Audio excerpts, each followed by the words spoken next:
Also, Cola rechts, Pommes links und in die Mitte der Burger. Und dann immer im Uhrzeigersinn. Burger, Cola, Pommes. Burger, Cola, Pommes. Viele Rituale, ein King des Monats. Jetzt der saftig zarte Long Chicken mit großen King Pommes und Softdrink für nur 4,49 bei Burger King. Blog Talk Radio. Hello everyone, this is Chrism, and I'd like to welcome you to another conversation about your Kundalini awakening experience. In this conversation, we'll be talking about Tantra and the Kundalini.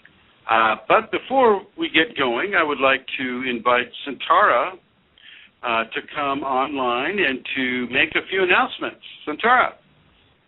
Hello everybody.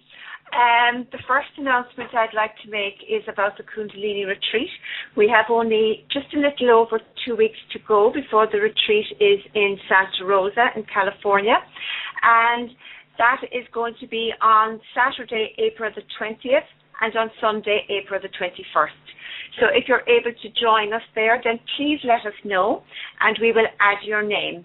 And you can write to me at kundalinimatters@gmail.com, or you can phone Eileen on 239-246-5608, and we will be delighted to hear from you and answer any questions that you might have. So if I can announce it again later, perhaps, Chrism. That's all for now. Yes, and thank you. Thank you, Santara, for making that announcement. You're welcome. Once again, that's on April 20th and 21st, and that's here in Santa Rosa, Northern California. So if any of you would like to come and partake of this workshop, this retreat, I would highly recommend it for people that already have the Kundalini and for people that are searching for the Kundalini or trying to arrange for themselves to have the Kundalini come to them, which really brings us to the topic of our conversation is Tantra. Tantra is a very, very, very ancient way of inviting the Kundalini to come into a person. In Tantra, various methods are explored that open a person into the divine communication, and in most cases, by virtue of having a partner with them to help both of them explore this aspect of reaching in. With Tantra, in the West these days, there are many different techniques and schools of thought and practices with regards to what Tantra is, and there's too many of them to list here right now. But what I am going to do is I'm going to talk with you about what it isn't at this point. What it isn't at this point in our conversation. The way I approach Tantra is that it is not a dating service. It's not there for you to find the quickest, most exciting partner in order to engage in sexual activity that perhaps you normally wouldn't be able to engage in. Nor is it there for purposes of any kind of puerile interests. So I will suggest that in our conversation, we're coming into the Tantra with an extreme form of devotion, an extreme form of surrender into the divine agenda within each of us. Also, I should explain that the Tantra that is given through me to give to you from my Kundalini is there are no limitations on how the Tantra can be received by a person. You can receive the Tantric expression through energetic exchange of all different types. the sexual energetic exchange, the emotional energetic exchange, the devotional energetic exchange, even into ritualism and the ritual energetic exchanges. It does not lend itself to dark energetic exchanges. The ego in a person will tend to try to manipulate the sexual expression or the sexual interest of a person into areas that are challenging, to say the least, with regards to acceptability in certain societies. And this happens a lot in the West because of our predilection towards pornography, towards the exploitation of both genders with regards to the volatility of sexual interest and the commercial aspect of the sexual interest in the West and in other areas. When I say the West, I'm also talking about people in the East as well, because it's fairly clear that some challenging sexual expressions are being offered and practiced by people, basically all over the world, except for a few societies. A few societies will, have been able to steer clear of that to some degree. But with the Tantra that I espouse, this is all about devotion and divine communication. Divine communication as given through the energetic invitation that two individuals make to themselves and each other at the same time. And as I mentioned before, this energetic exchange will take many, many, many different shapes, many, many different expressions. And we'll go through some of these expressions today.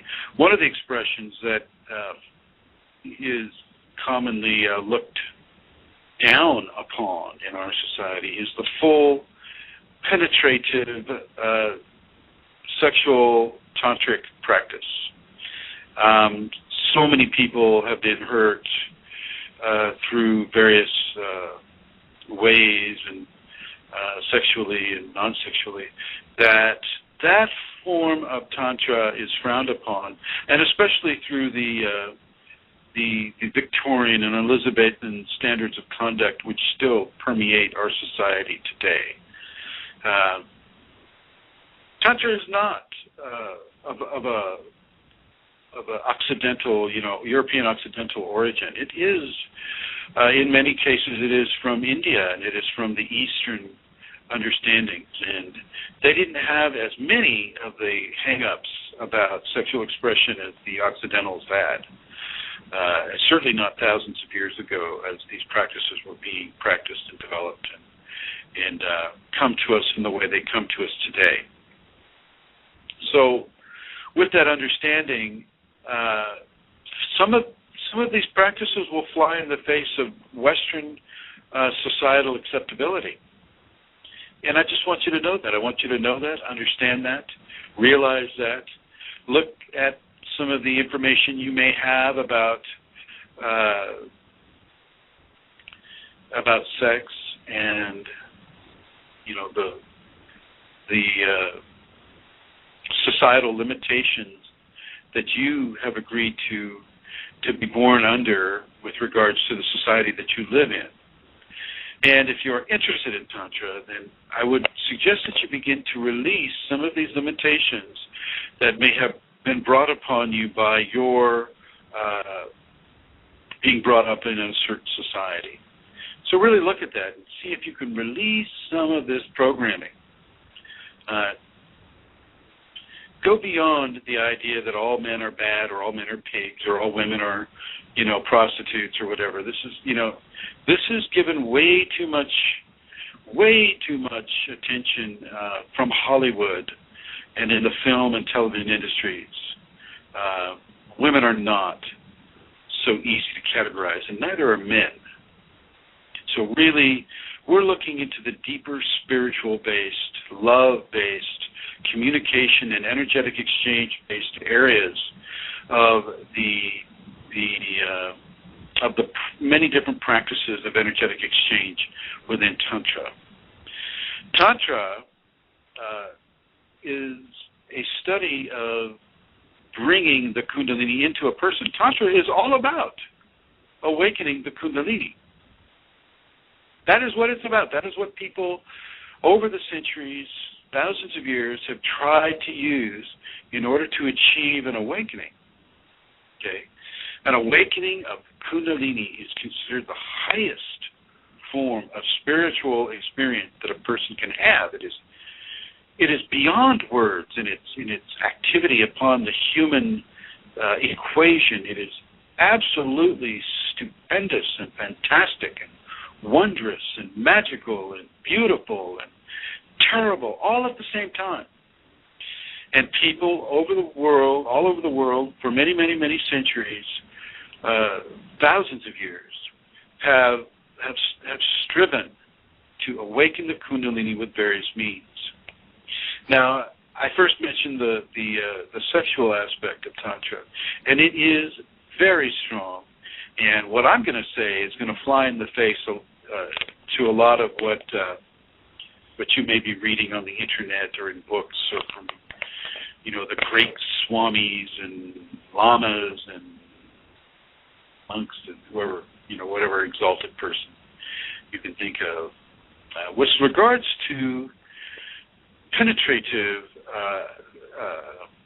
energetic exchange, the reproductive organs of both genders are used, but they're used in specific ways. They're used in ways that allow for the focus and attention of the person to be given into the blending with the other person. The sexual act is a form of physical blending and spiritual and energetic bonding and blending at the same time. So with that in mind, some of the Eastern protocols I find to be very, very, very effective, such as now in this conversation, because of the Occidental influence and that people are even offended at even hearing the words that describe the reproductive organs of either gender. So I'm going to go into the Sanskrit with this, and the male reproductive organ will be called the Shiva Lingam. Once again, the male reproductive organ is referred to as the Shiva Lingam, and the female reproductive organ is referred to as the Yoni.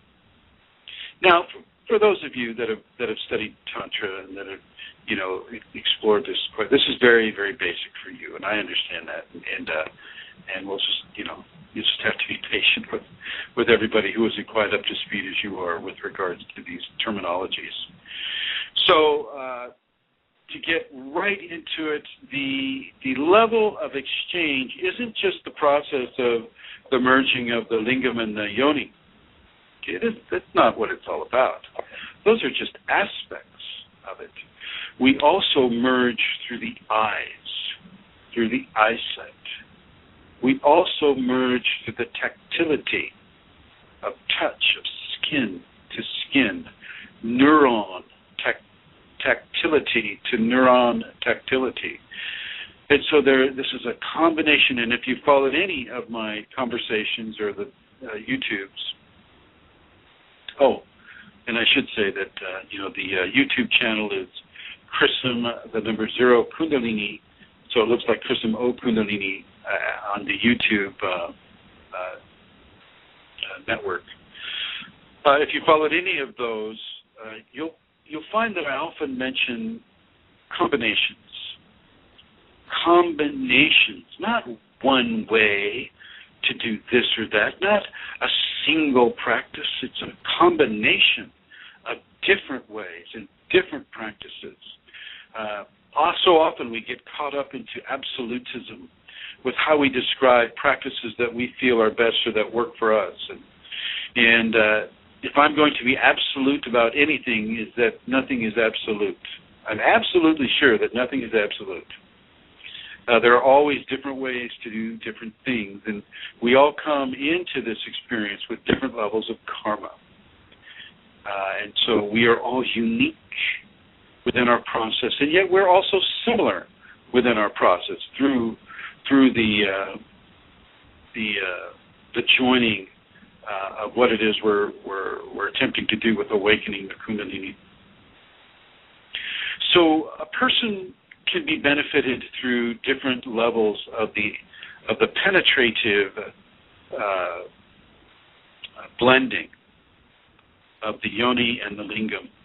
And yet at the same time, you must have a supreme levels of love for this person. Some people are able to just love. Just love. They can find love. And you need to differentiate love from lust. Okay. This isn't about lust. This isn't about wife swapping or, having fun with something different, someone different because you feel bored with your marital expressions. No, this is not about that. This is about the Kundalini. And let me tell you, the Kundalini is extremely powerful. And you don't want to come into it with a trivial attitude. So within the interpenetrative aspect, a ceremony of devotion for the person you're going to blend with is very, very helpful because it begins to bring the ego consciousness and the higher consciousness into an alignment with what it is you're doing. So bring a gift. Share some wine. No, non-alcoholic wine, of course. I'm not, I really don't support any kind of alcoholic consumption. But share a juice or water or tea or something on a level that is something that the both of you can take in. It is the action of bringing in to your body that is important right now. Find a way to celebrate the other person in a loving, happy, joyful, confident way. Okay. Make sure that it is in no way abusive or dominating or in any way bringing the value of that person down in your eyes or in their eyes, in their personal experience. Candles can be helpful, a helpful part of the ceremony as natural light. Make sure it's a nicely ventilated area, warm. The color red and blue are very helpful. Gold and silver also very helpful. We're just talking about the little devotional ceremonies that come into play with regards to the physical penetrative techniques that I'm actually blending with some of the other energetic techniques as well.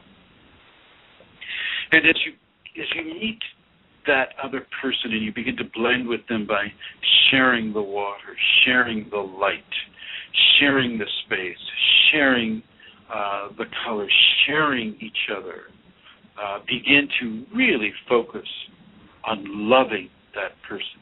And not just their physical being, but who they are as a person.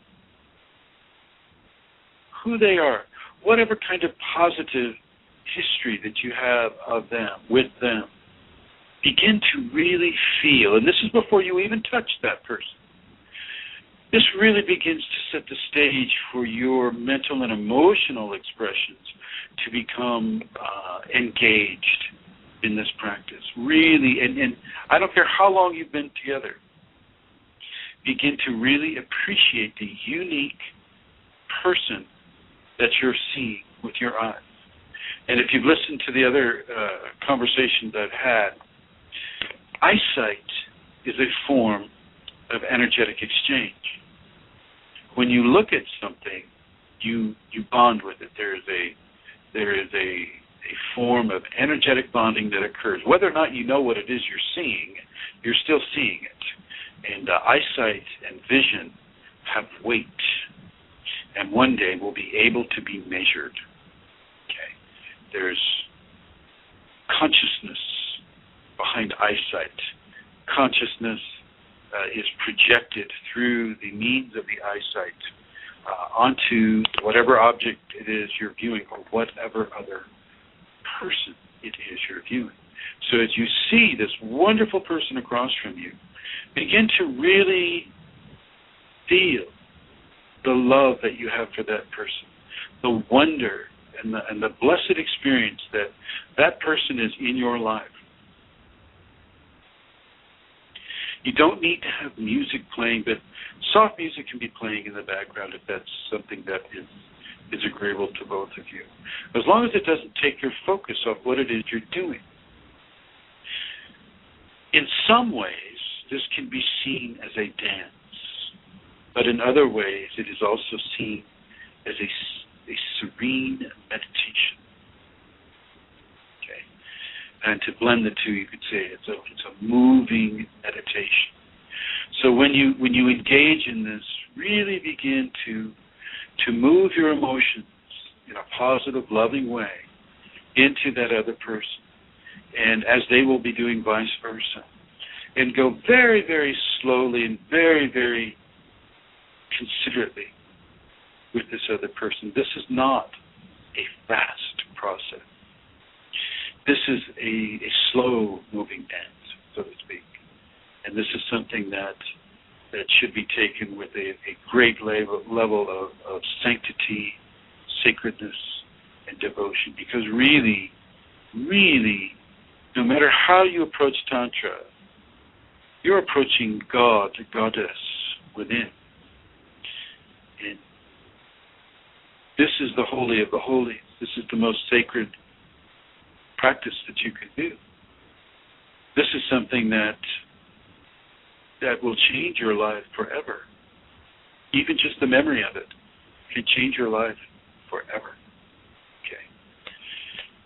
So know this and understand this and engage in this in a way that allows yourself to blend significantly and lovingly with that other person just through your eyes. Just through your eyes.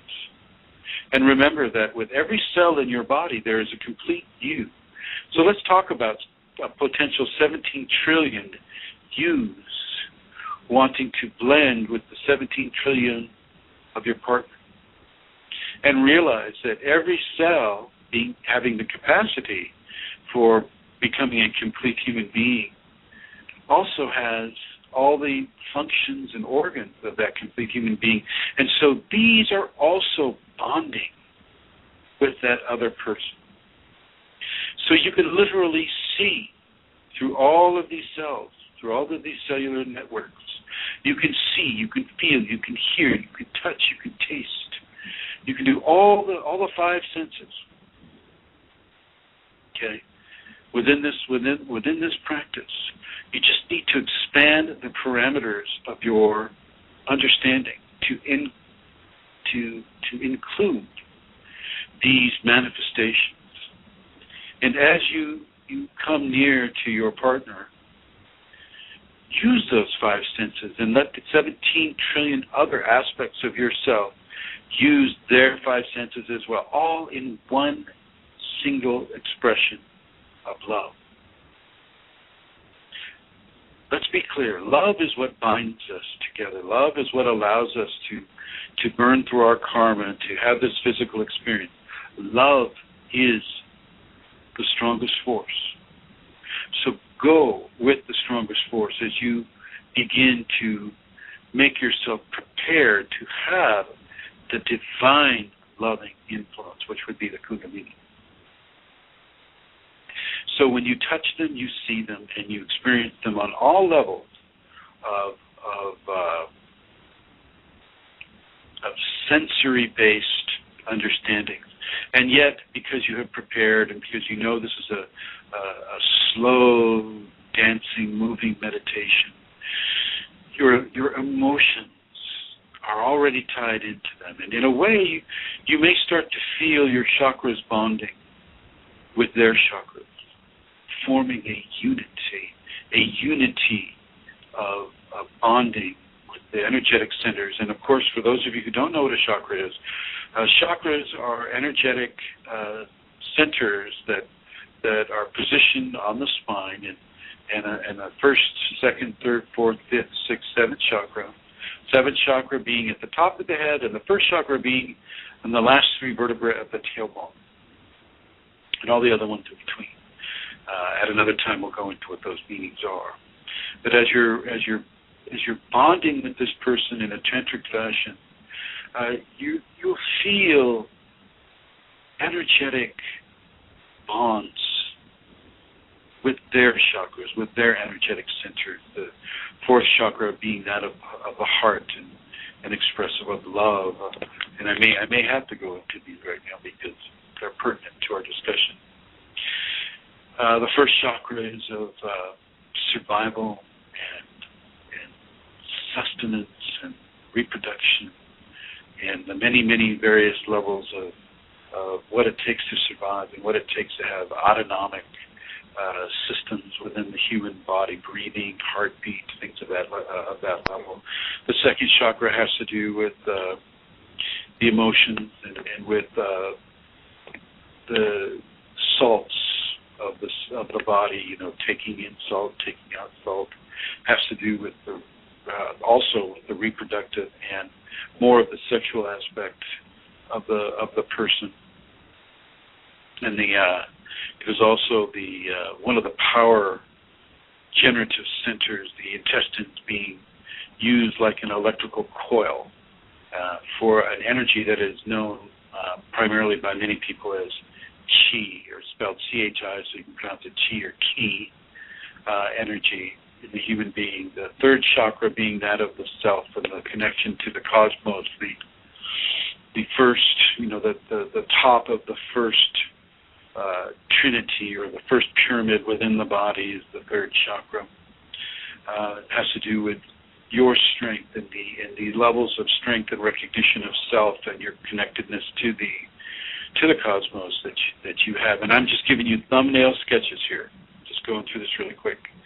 The fourth chakra is, of course, talking about the love, divine love, self-love, ego love, fear, love gained, love lost, and all the different ramifications. It's a huge energetic experience.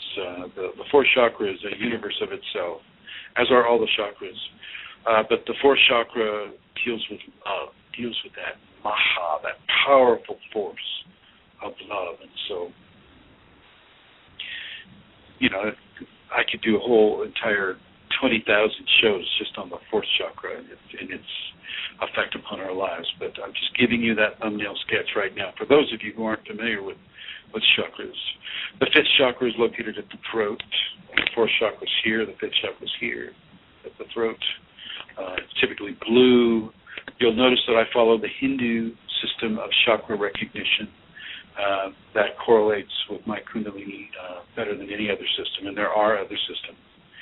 Once again, we're not being absolute here, but this is just something that has correlated with my Kundalini to give to you with regards to yours.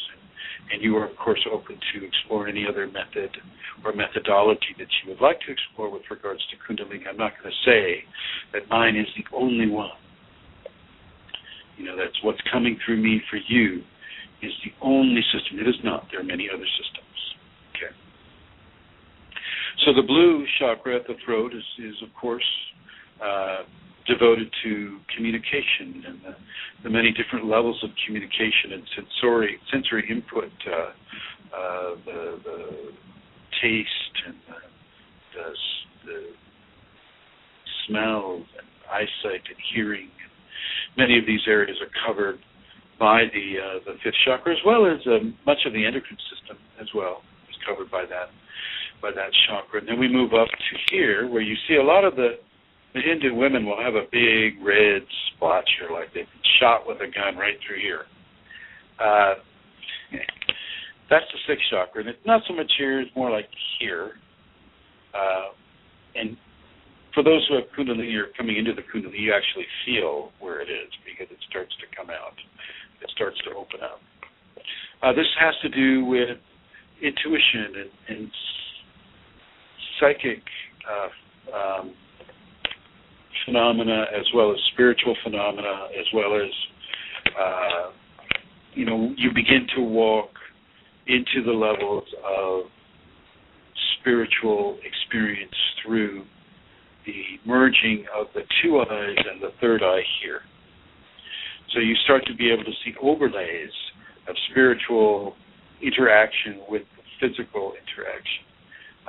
And once again, it is also a very, very, very powerful chakra, and yet so little is known of it. And maybe that can be a topic of some shows. We'll do a topic for each chakra if people would be interested in that. So the top of the head, the entire top of the head, is the seventh chakra, the crown chakra, the 1,000-petaled lotus within the Sanskrit understandings and the Hindu understandings. It is the crown jewel.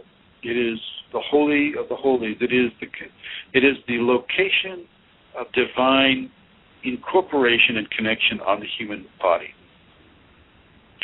So in many of the 16th century Occidental paintings, you will see a golden head. One topic I haven't discussed here yet is dismemberment, and that's the Kundalini, dismembering the body and putting it back together in a fashion that is better for the person. And in many of the Occidental paintings, you'll see the golden head. The golden head is an indication that the person has awakened their Kundalini. And this is that they're going through a Kundalini dismemberment rather than just, being drawn and quartered or things of that nature. And so these are the 7 chakras, and these 7 chakras will begin to blend within the tantric expression.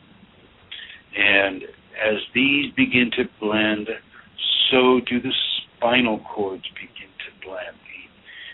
The 2 idas and the 2 pingalas, which are the ida and the pingala, are what you see in the doctor's caduceus, coming up.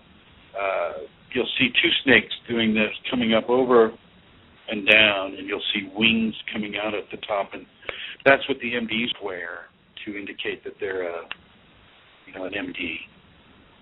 But actually what this is an external symbol of Kundalini awakening. And the idas and the pingalas will resonate with each other, and it's like a harp, like a beautiful, harmonious harp that is being played, and it is, the music is being offered to the divine male and the divine female within both people. So there's 2 divine males and there's 2 divine females, and they're becoming one. They're becoming one. And it is that oneness that will begin to germinate within the person.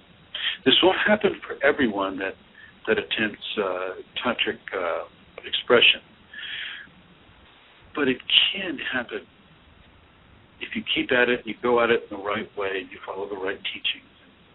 It can happen for you. You've got it within you. So don't think that because it didn't happen for you the first time or the first 20 times, you just have to have the diligence to keep trying. And of course, within the Tantra format, it's a very beautiful experience. And so, of course, it's not that hard to keep trying, let me tell you. So as the people approach each other and they look at each other and they bond with the eyesight, when you're looking at each other, you look right into the pupil of the eye. Right into the pupil of the eye.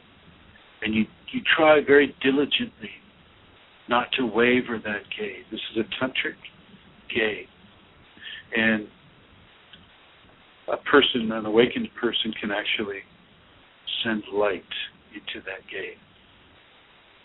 And having Tantra with an awakened person is a very different experience than having Tantra with an unawakened person. But I'll get into that perhaps later.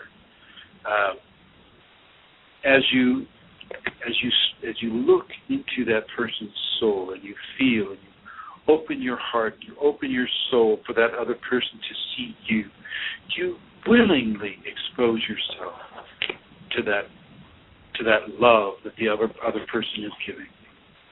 The love. And be gentle with this. Don't be forceful with this. Don't try to dominate. Don't try to be anything but a loving and considerate person as you do this. And you hear me pausing before I say certain words, and it's because I keep wanting to say God or Goddess, because this is what the person that is practicing Tantra for the enlightenment and the awakening really is. This is what you have. This is the path that you're attempting to find within yourself and with each other. So as you stare into the soul, and the windows of the soul, the eyes of the person, stare with the intentions of love. Stare with the intentions of grace, healing, beauty, joy, love, love, love. Let that permeate. And as you reach out towards each other and you begin that first gate of tactile communication, fill your body with love. Let every touch, let every cellular membrane resonate with that level of love, so that you begin to flow continuously with high levels of devotional love. Recognize the God and the Goddess in the other person. Recognize them. Say hello to them. Love them. Invite them into expression. This is a gift that you are giving to each other. You give for the enlightenment of the other person. They give for the enlightenment of you. So you're not so much about your selfishness. Oh, I want my Kundalini awakened. Oh, I want to be able to levitate and fly. You're not about these things at all. You're all about giving to that other person so that they may have enlightenment. And they are not thinking of themselves either. They're thinking of you and how you can have enlightenment. You see it as an act of selflessness. Giving through love is an act of selflessness. We don't give through love and expect to have love given to us. Do you understand? With Tantra, with a partner, Tantra, you need to give for the grace of that other person because you love them so much.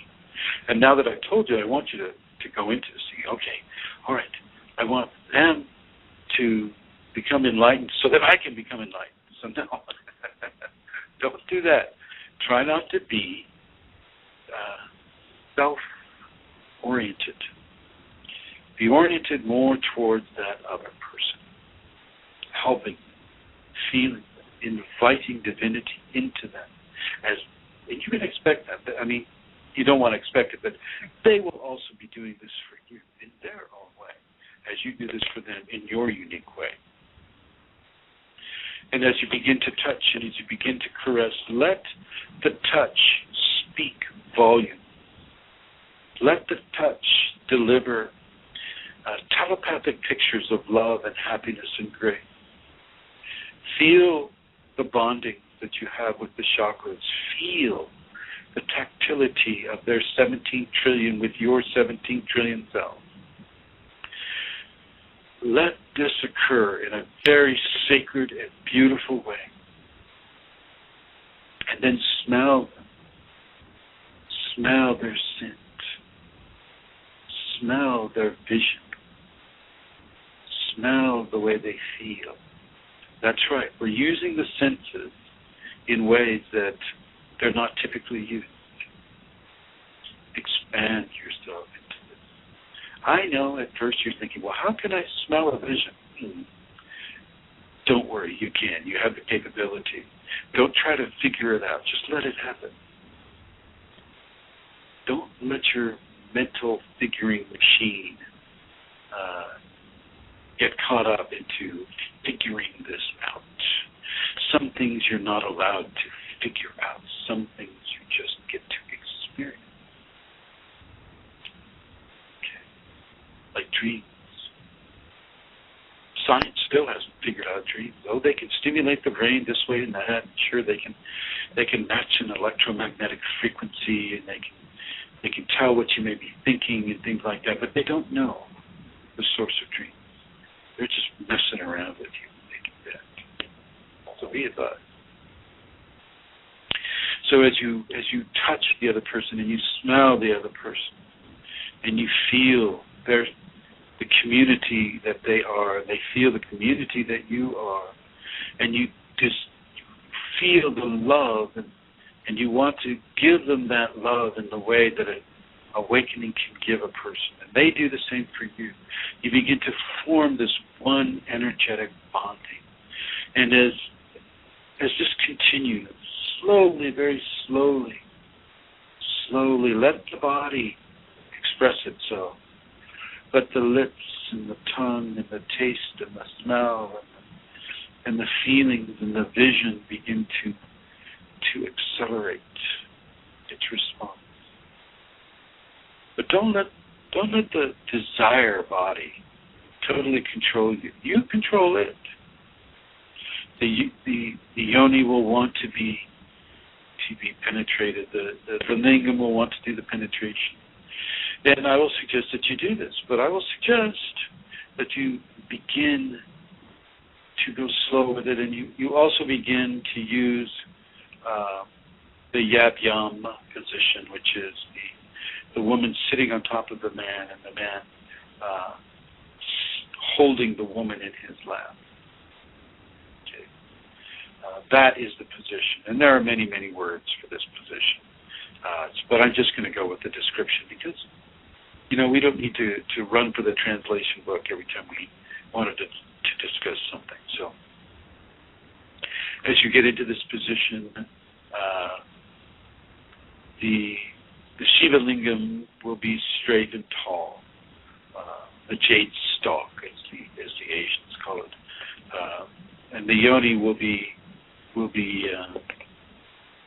ready for its joining. And in this tantra, we'll discuss that the Shiva Lingam will enter the yoni very slowly, very securely, but without thrusting, which is the natural proclivity for the man. No thrusting. You will definitely feel the difference, but it is the sacred feminine who dances on the platform of the Shiva Lingam. So the yoni is the one that gets to move around. And she can move around as much as she wants within the understanding of what it is she's there to do for you. And what you are there to do for her is to provide her with that platform, that placement, that you are the ground that she dances upon. And this is a real switch, because typically it is the sacred feminine that is the ground that we all walk upon. And it is the sacred male that shines down upon the ground. And so what you're seeing now is the sacred male assuming the position of the sacred female, and the sacred female assuming the position of the sacred man. Do you see how this fits together? Do you see how this forms a union? A union when we become that other person, and that other person becomes us. So I want you to really, really look at this. Meditate on it. If it's a hard concept for you to receive, meditate on it. Let it soak into you. Let it explain itself to you. Okay? And this will go on and on and on. The dance will continue, and I will instruct the sacred male not to lose his seed. The seed need not be given unless a child is to be made, or in the case of a of an awakened person.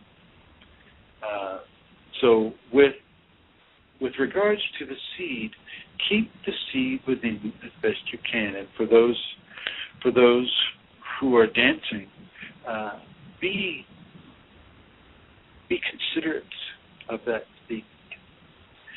There are 7 fluids that make up the seed of a person. All the fluids will carry an energetic signature.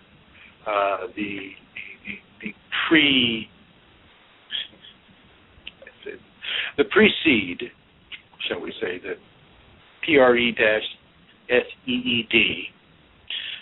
will come out as a clear fluid, and in that understanding, everything that is needed for activation is in that clarity, is in that fluid. It doesn't necessarily have to be something that is forming a physical child in the young. Okay, so that's not what it's all about. The pre-ejaculate is all the fluid that is really needed with regards to tantric understanding being given. So as the dance continues and the dance continues and the dance continues, realize and keep staring at each other's eyes. Say the words "I love you, I love you, I love you" over and over and over. Let that be your mantra for each other. And this is one way to begin the awakening process for 2 people. Okay, this is one way for this to occur. Another way is just through the eyes. Just through the eyes of a person. And you can give that expression to each other with just the eyes. Some people will promote a clothed version of sitting upon one another. And I'm not going to say that won't work, but I'm going to say that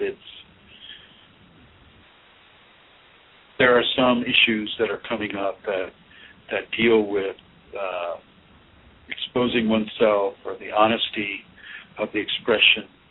If you're not willing to expose yourself, then don't do this. Don't do this.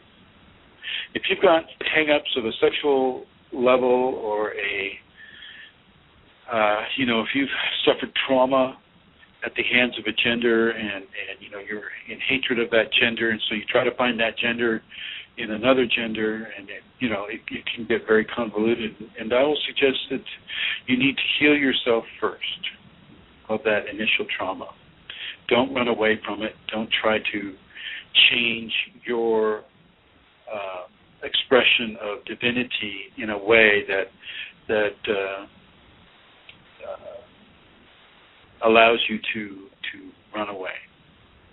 These experiences happen to us for reasons, and we need to be adult enough to look into these reasons and to find balance within those reasons without maintaining a hatred or an anger for another person.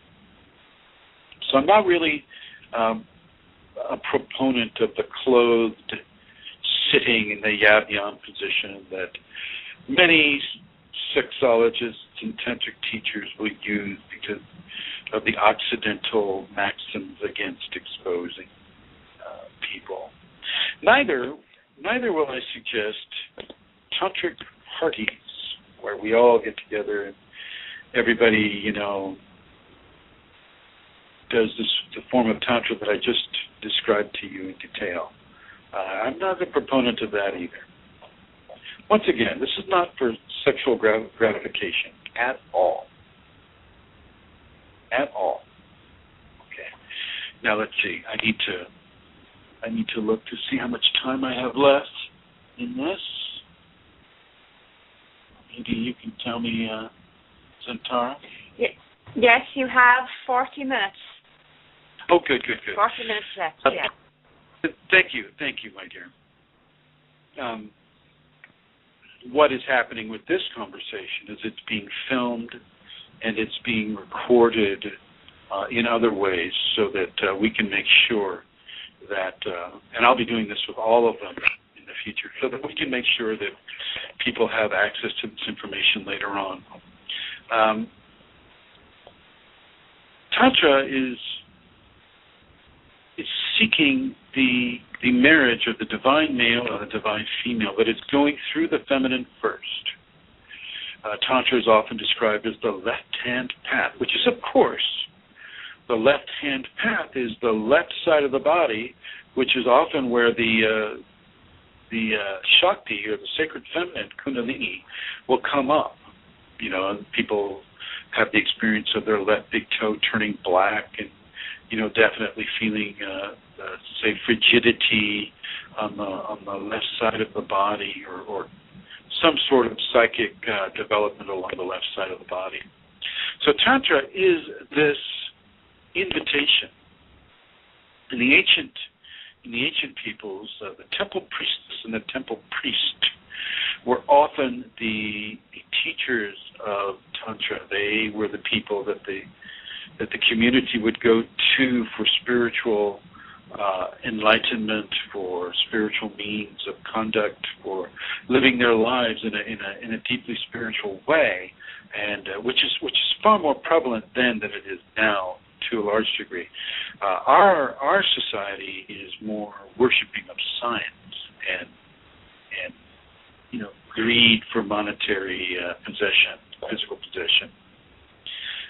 So in many ways, in the 19th and our 20th century now, from the age of you know, before the Industrial Revolution in the late 1800s to the present moment, we're all about our machines. We're all about, you know, A plus B equals C. We're all about science, and we're drifting farther and farther away from our spiritual roots because we're so dependent upon science. Whereas you have to remember that God created the ability in man to have an understanding of science, not the other way around. Okay, man has not created a science that allows us to understand God. The only way man can understand God is by having Kundalini. And Tantra is one method of finding God through the awakening of the Kundalini. But the Tantra is the path towards the awakening. For those of you that already have the Kundalini, you don't need to practice Tantra except as a beautiful blessing that you can give to other people.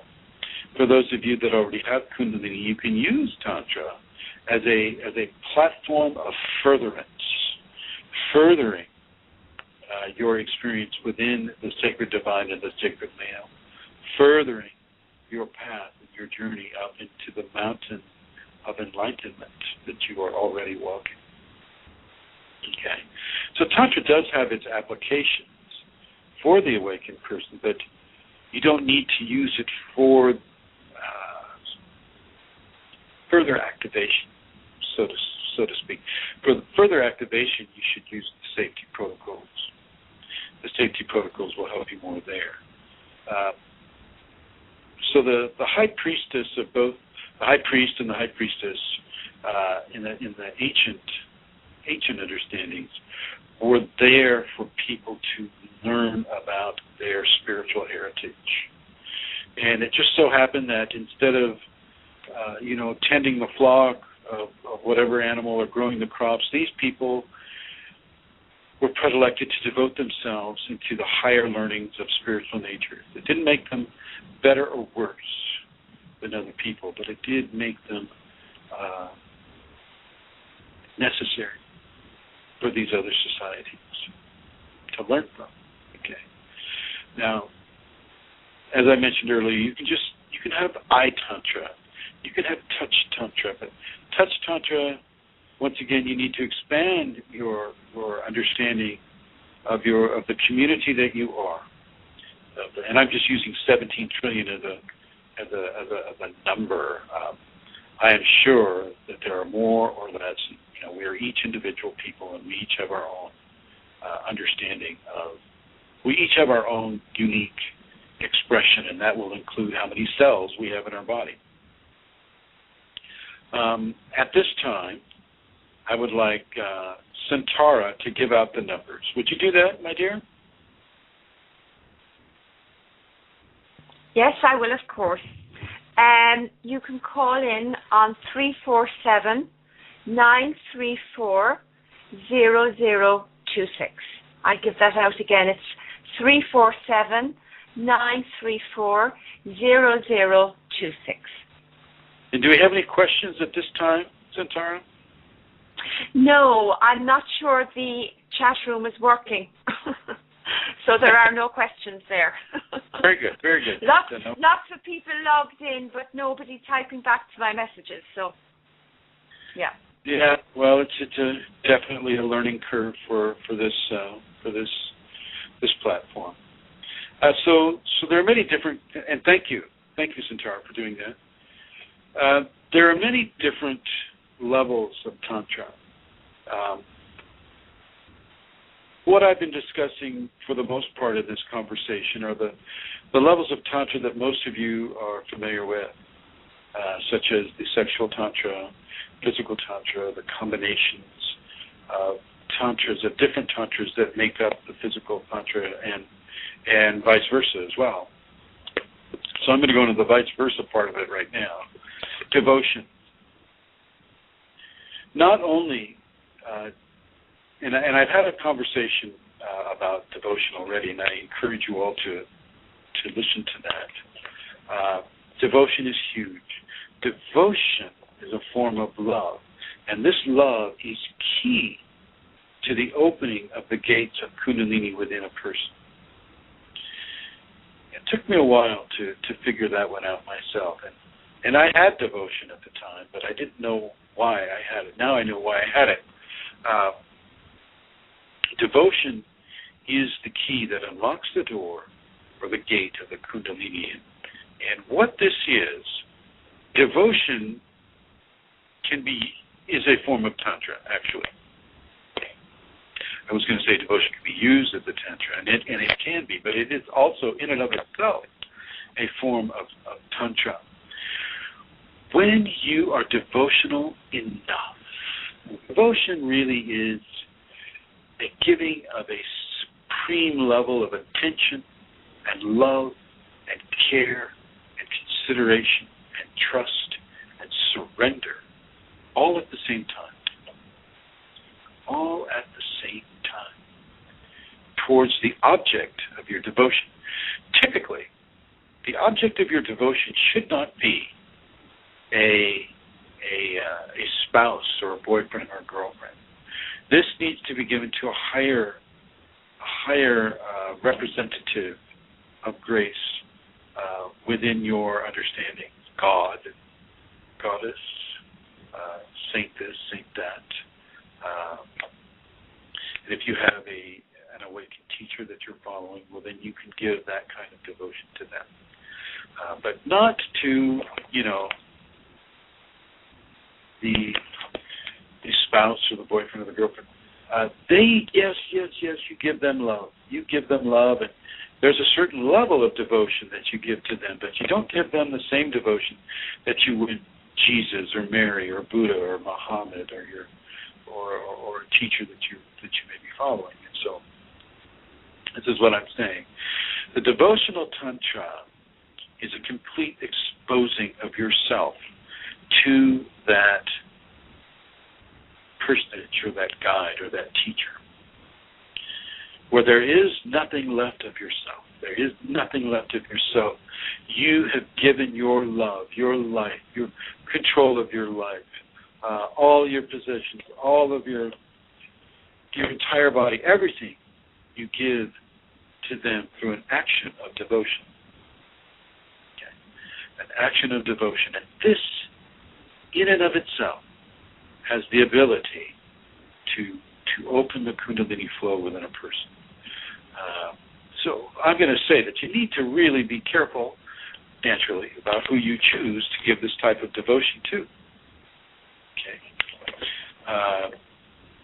You need to trust them. You need to to want to give to them, and they need to be open and to receiving that from you. Not everybody is. Not all teachers are. Not all. No, it's just the reason why we choose so many dead teachers in our many societies is because the dead teachers don't really have an option to say no. Well, I'm going to choose, so-and-so. And even though so-and-so, like Gautama or Jesus, said, don't worship me, well, you don't really give them the choice. You say, well, I'm going to worship you anyway. So what I'm suggesting is that you begin to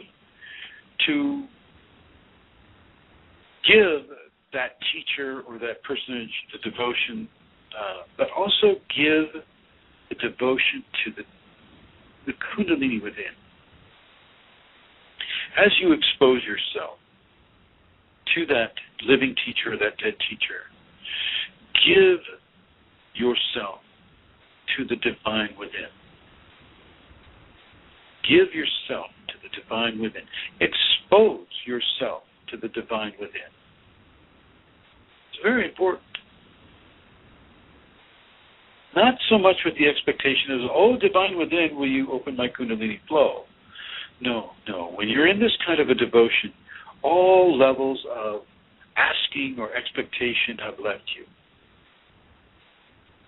By giving so much, you receive automatically so much.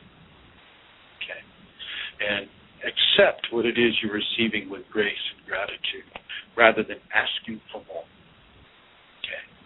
With this type of devotional tantra, it's the same kind of tantra that you would do with a partner in the physical level, except that you don't need a partner.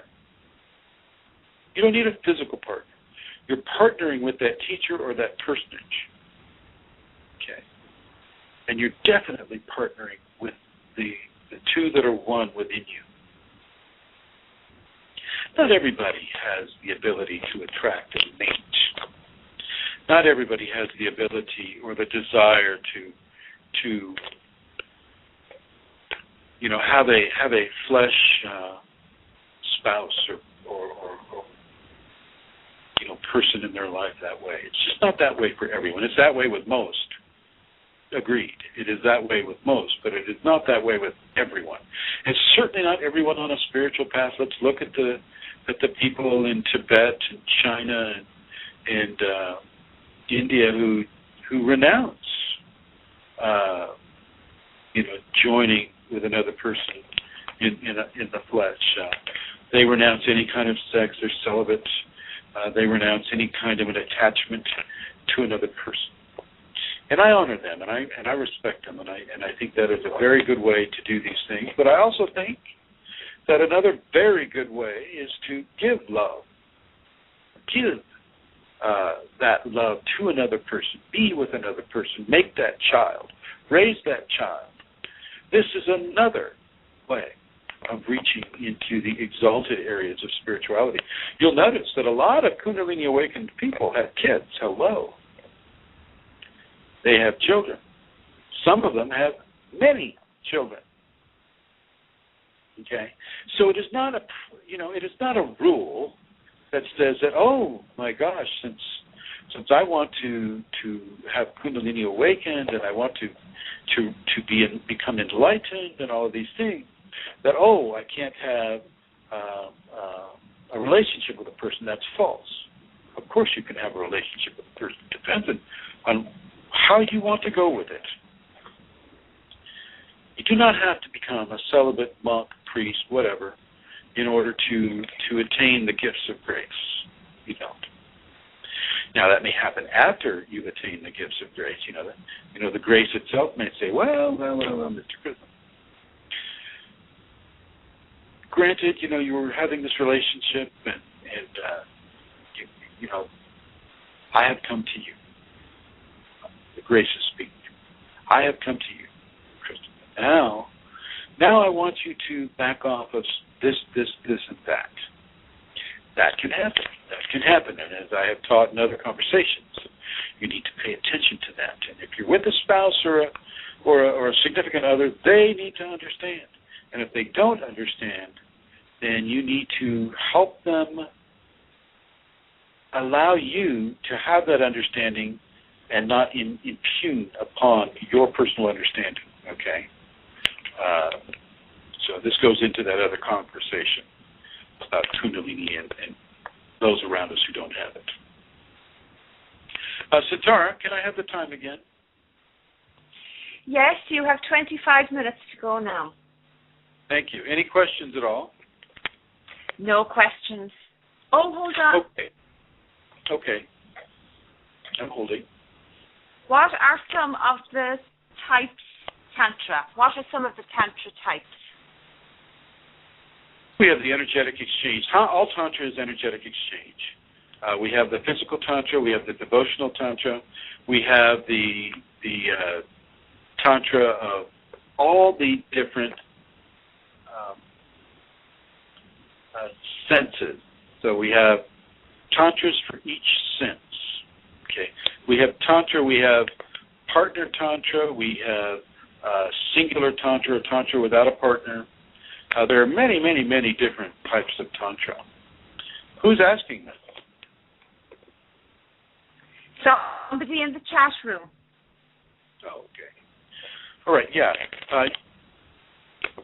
Really, for me to put a numerical measurement on how many Tantras exist would be incorrect, because as many Tantras exist as there are different people who wish to practice different things. There's the Tao of sex that is practiced in many of the Chinese positions, and you know that in itself is a way of treating the sexual act as a form of Asian Tantra. There are many, many, many different Tantras, but in this conversation I basically wanted to focus on what people knew the most about Tantra. And in the West, which is really what we're geared towards right now, is a Western understanding. In the West, the word Tantra automatically means sex. It automatically, people just jump, oh, Tantra, that means sex. So I'm giving them a recipe for a different understanding, a different appreciation of the physical blending that Tantra can represent. It doesn't need to represent sexual blending, but it does in many ways. In many ways, it does. And once again, in this conversation, we're not so much discussing what happens when you have awakened the Kundalini and then you're going into having tantric expression. I don't want to talk about that in this exchange. I'll talk about that in another conversation, because there's too much to get to in that. But what I'm talking about right now is the commonly understood Western ideology of what Tantra is. And in the West, and I'm sure there are plenty of Tantra teachers out there going, oh, no, it doesn't mean that. And, sexologists are going, oh, no. And some of them are going, oh, yes. This is what is being given from my Kundalini to give to you about Tantra at this time. I'm not reading this from a book. I have books on Tantra, but I've never read them. I thought they might be helpful for helping others with it. And really, it's the Kundalini that comes through this. And it gives a very, very specific teaching on different levels that allow a person to understand one of the best methods of approaching the sexual Tantra that may not be understood clearly, or you may have to pay $1,000 to receive. I don't know how much money people have spent in being able to listen to this conversation. How much money have they spent listening to this conversation, Santara? Not a lot. Right. But, they had to buy a computer. They had to, that type of thing. But they use that for other things. So for instance, I'm being told by many people that I should charge for this information. And I may have to start charging for this information because, it's hard to do these things and to do them without any kind of support of a financial level. And so I want to let you know that we do take donations, and we take them, and we're appreciative of them. And if you enjoy these conversations, feel free to give a donation. I swear I'm sounding like a public radio station now, asking for donations, and I've never wanted to do that.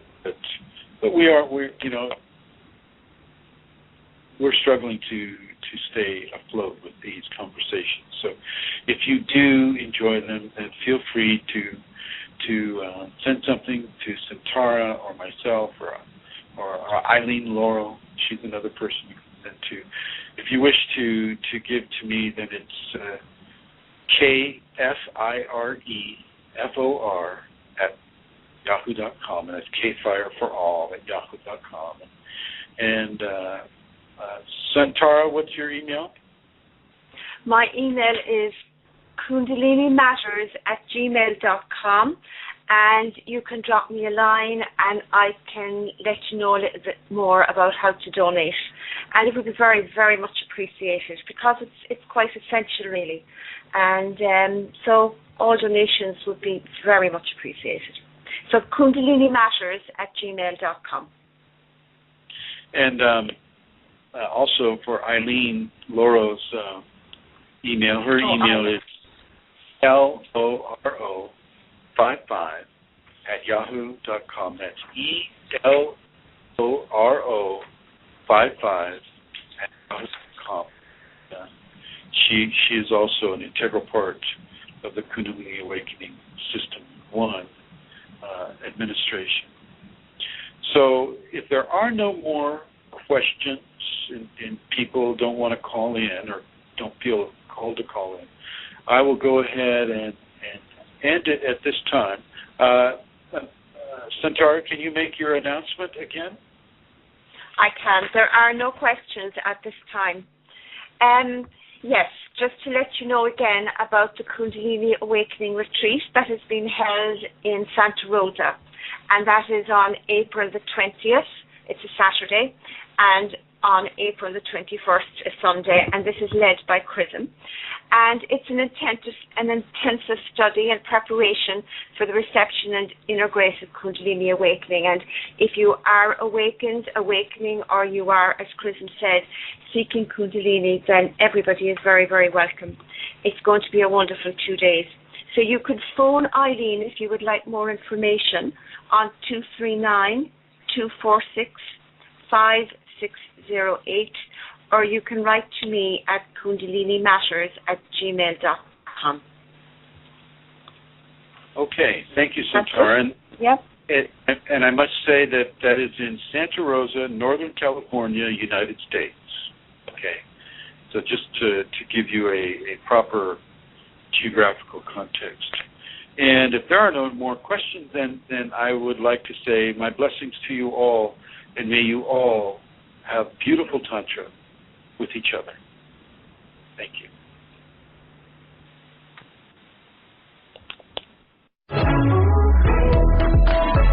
Beobachten wir heute mal die Geschicklichkeit von Holger dem Schreiner. Während seine rechte Hand ein Brett trägt, schreibt die linke eine Rechnung. Gleichzeitig öffnet sein Fuß die seitliche Schiebetür seines Citroën Jumpy. Ein guter Transporter ist wie ein guter Handwerker, ein echter Allrounder. Der Citroën Jumpy schon ab 175 € im Monat. Optional mit Hands-Free Schiebetüren. Jetzt bei den Citroën Business Days. Citroën.